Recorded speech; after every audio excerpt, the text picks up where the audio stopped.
Me 2 autobus në orën 8 të mëngjesit për skiatorët dhe me 1 në orën 10 për ata që duan të vizitojnë Kodrën e Diellit, Komuna e Tetovës ka nisur nga sot transportin publik për në Kodër të Diellit.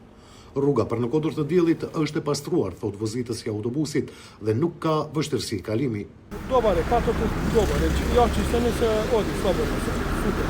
Qëllimi i lëshimit të autobuseve është zbutja e kaosit me numrin e lartë të makinave, ndërkohë që numri i vend parkimeve është i vogël.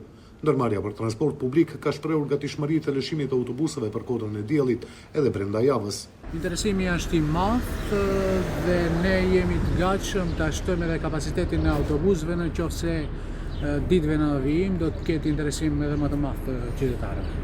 Ne me këtë tentojmë të ndihmojmë trafikut atje që mos krijohet një tolli më e madh. Mendojmë planifikojmë edhe ditën e hënë që ne të lëshojmë një autobus për shkak se janë dhe festat dhe gjithashtu të ndihmojmë ta shfrytëzojnë qytetarët. Banorët kanë mirëpritur lëshimin e autobuseve për në Kodër të Diellit, ndërsa kërkojnë të ketë linjë të përditshme dhe jo vetëm për fundjavë. Për banorët këtu pari është shumë e nevojshme.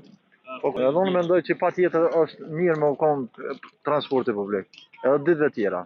Nevojshme është shumë edhe mendoj se nuk do të ketë problem me parkingat. Njerëzit duhet ta përdorin transportin publik. Transporti publik për në Kodër të Diellit kushton 200 denar një bilet kthyese, ndërsa qytetarët mund të ngjiten në autobus edhe me pajisje për skiim.